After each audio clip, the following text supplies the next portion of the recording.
जय श्री कृष्ण। राधे राधे। आप सबों को मेरा सादर प्रणाम। श्रीमद् भगवद गीता के 16वें दिन के पाठ में आपका स्वागत है। आइए शुरू करते हैं। इस टीका का प्रयोजन। बहुत दिनों से कई मित्रों का आग्रह एवं प्रेरणा थी कि मैं अपने भावों के अनुसार गीता पर एक विस्तृत टीका लिखूं। यूं तो गीता पर पूज्यपाद आचार्यों, संत, महात्माओं एवं शास्त्र के मर्म को जानने वाले विद्वानों के अनेक भाष्य, टीकाएं और व्याख्याएं हैं जो सभी आदरणीय हैं एवं सभी में अपनी अपनी दृष्टि से गीता के मर्म को समझाने की चेष्टा की गई है, किंतु उनमें से अधिकांश संस्कृत में है और विद्वानों के विशेष काम की है। इसीलिए मित्रों का यह कहना था कि सरल भाषा में एक ऐसी सर्वोपयोगी टीका लिखी जाए जो सर्वसाधारण की समझ में आ सके और जिसमें गीता का तात्पर्य विस्तार पूर्वक खोला जाए। इसी दृष्टि को लेकर तथा सबसे अधिक लाभ तो इससे मुझको ही होगा, यह सोचकर इस कार्य को प्रारंभ किया गया। परंतु यह कार्य आपाततः जितना सुनकर मालूम होता था, आगे बढ़ने पर अनुभव से वह उतना ही कठिन सिद्ध हुआ। मैं जानता हूँ कि योग्यता एवं अधिकार दोनों की दृष्टि से ही मेरा यह प्रयास दुस्साहस समझा जाएगा। वर्ण से तो मैं एक वैश्य का बालक हूँ और विद्या बुद्धि की दृष्टि से भी मैं अपने को इस कार्य के लिए नितांत अयोग्य पाता हूँ। अतः गीता जैसे सर्वमान्य ग्रंथ पर टीका लिखने का सर्वथा अनधिकारी हूँ। रह गई भावों के संबंध की बात, तो भगवान के उपदेश का पूरा भाव समझने की बात तो दूर रही, उसका शतांश भी मैं समझ पाया हूँ। यह कहना मेरे लिए दुस्साहस ही होगा। भगवान के उपदेशों को यदि कंचित भी समझकर उनको काम में लाना तो और भी कठिन बात है। उसे तो वही लोग काम में ला सकते हैं जिन पर भगवान की विशेष कृपा है।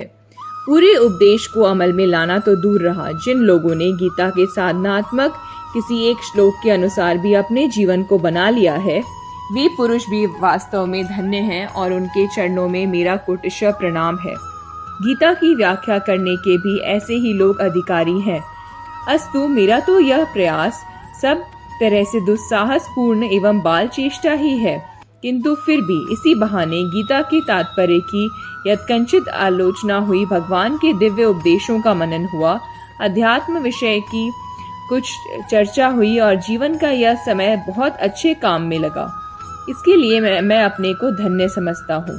इससे यद्यपि मेरा गीता संबंधी ज्ञान बढ़ा ही है और बहुत सी भूलों का भी मार्जन हुआ है, फिर भी भूलें तो इस कार्य में पद पर हुई होंगी, क्योंकि गीता के तात्पर्य का 100वां हिस्सा भी मैं समझ पाया हूँ, यह नहीं कहा जा सकता। गीता का वास्तविक तात्पर्य पूरी तरह से तो स्वयं श्री भगवान ही जानते हैं और कुछ अंश में अर्जुन जानते हैं। जिनके उद्देश्य से भगवान ने गीता कही थी अथवा जो परमात्मा को प्राप्त हो चुके हैं, जिन्हें भगवत कृपा का पूर्ण अनुभव हो चुका है, वे भी कुछ जान सकते हैं। मैं तो इस विषय में क्या कह सकता हूँ।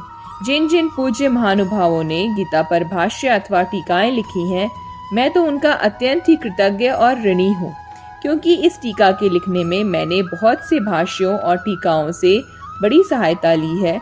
अतः मैं उन सभी वंदनीय पुरुषों को कृतज्ञता पूर्ण हृदय से सादर कोटि कोटि प्रणाम करता हूँ।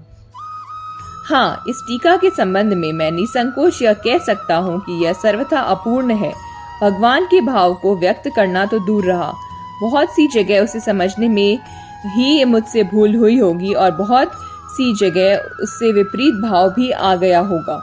उन सब भूलों के लिए मैं दयालु परमात्मा से तथा सभी गीता प्रेमियों से हाथ जोड़कर क्षमा मांगता हूँ।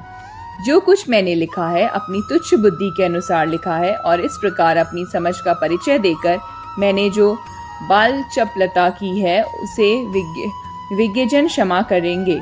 इस टीका में मैंने किसी भी आचार्य अथवा टीकाकार के सिद्धांतों का न तो उल्लेख किया है और न किसी का खंडन ही किया है, किंतु अपनी बात कहने में भाव से किसी के विरुद्ध कोई बात आ ही सकती है। इसके लिए मैं सबसे क्षमा चाहता हूँ।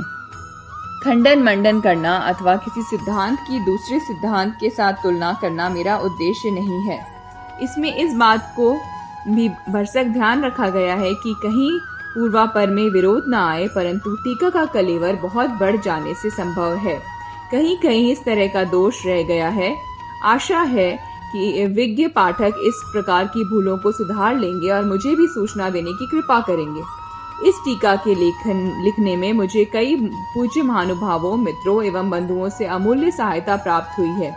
आजकल की परिपाटी के अनुसार उनके नामों का उल्लेख करना आवश्यक है, परंतु मैं यदि ऐसा करने चाहता हूँ तो प्रथम तो उनको कष्ट देता हूँ, दूसरे उन लोगों के साथ जैसा संबंध है उसे देखते उनकी बढ़ाई करना अपनी ही बढ़ाई करने के समान है।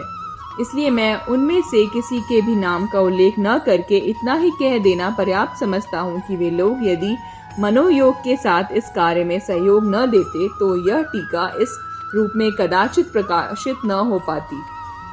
यह टीका पहले विक्रम संख्या में गीतावांक में रूप में प्रकाशित हुई थी।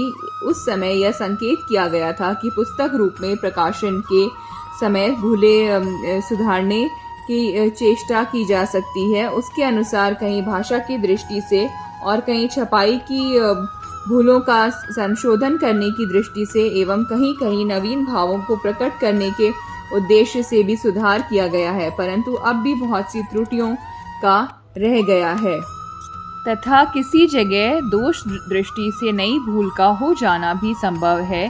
अतः अंत में मेरी पुनः सबसे करबद्ध प्रार्थना है कि मेरी इस बाल चपलता पर सुधीजन प्रसन्न होकर मेरी भूलों को सुधार लें और मुझे सूचना देने की कृपा करें। विनीत जयदयाल गोयनका। धन्यवाद।